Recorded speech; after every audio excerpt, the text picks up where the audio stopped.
नमस्कार दर्शकों।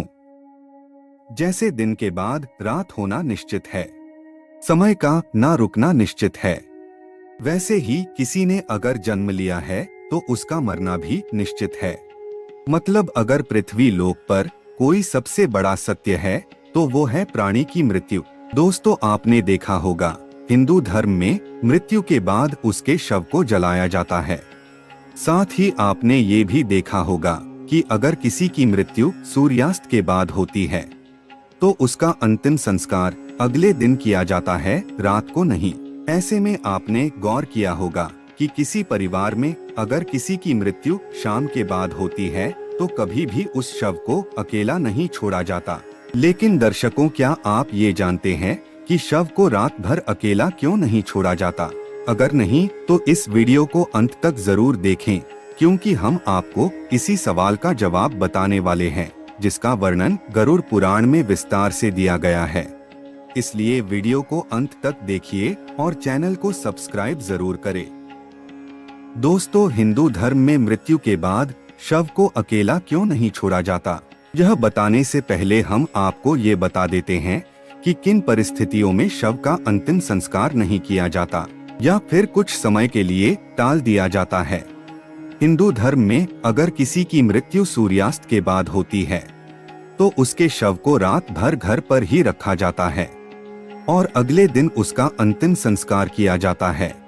इसके अलावा अगर किसी की मृत्यु पंचक समय में होती है तो उसके शव को भी कुछ समय के लिए घर पर रखा जाता है और जब पंचक काल समाप्त होता है उसके बाद ही उसका दाह संस्कार किया जाता है।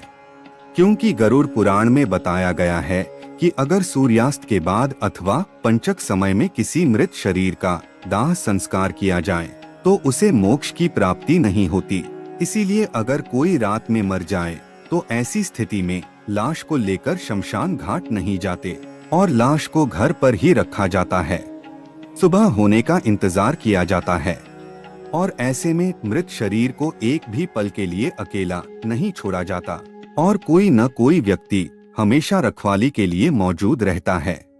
मृत शरीर को अकेला नहीं छोड़ने का सबसे बड़ा कारण है कि अगर शव को अकेला छोड़ दिया जाए तो हो सकता है कि कुत्ते बिल्ली जैसे जानवर उसे नोच खाए। और गरुड़ पुराण की माने तो ऐसे में मृत आत्मा को भी यमलोक के मार्ग में ऐसी ही यातनाएं सहनी पड़ती हैं। साथ ही ऐसा भी माना जाता है कि अगर शव को अकेला छोड़ दिया जाए तो उससे गंध आने लगती है। ऐसे में यह जरूरी हो जाता है कि वहाँ कोई न कोई व्यक्ति बैठा रहे और धूप या अगरबत्ती शव के चारों तरफ जलाता रहे, ताकि शव से आने वाली दुर्गंध चारों ओर ना फैले। आगे विष्णु जी बताते हैं कि रात में मृत शरीर को अकेला छोड़ दिया जाए तो उस शरीर में आसपास भटक रही बुरी आत्मा भी प्रवेश कर जाती है, जिससे मृतक के साथ साथ उसके परिजनों को भी कई तरह के कष्ट भोगने पड़ते हैं। साथ ही ये भी बताया गया है कि शव को अकेला इसलिए भी नहीं छोड़ा जाता क्योंकि मरे हुए आदमी की आत्मा वहीं पर भटकती रहती है और अपने परिजनों को कुछ आखिरी पल के लिए देखती रहती है। दोस्तों, इंसान की मौत के बाद शरीर आत्मा से खाली हो जाता है और इसी वजह से उस मृत शरीर में कोई बुरी आत्मा का साया अपना अधिकार जमा सकता है और यही वजह है रात में शव को अकेले नहीं छोड़ा जाता और कोई न कोई इसकी रखवाली करता रहता है।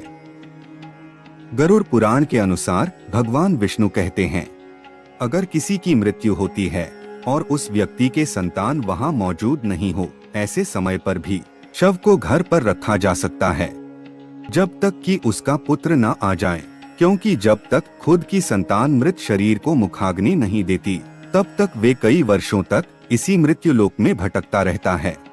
इसके बाद विष्णु जी ये भी बताते हैं कि सूर्यास्त के बाद अगर किसी मृत शरीर को जला दिया जाए, अर्थात उसका अंतिम संस्कार कर दिया जाए, तो वह मृतात्मा पिशाच की योनि में जन्म लेती है, जहां उसे कई तरह के कष्ट सहने पड़ते हैं।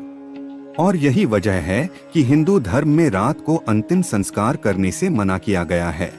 तो दर्शकों, आपको अगर ये जानकारी अच्छी लगी हो तो वीडियो को लाइक, शेयर और चैनल को सब्सक्राइब जरूर करें। धन्यवाद।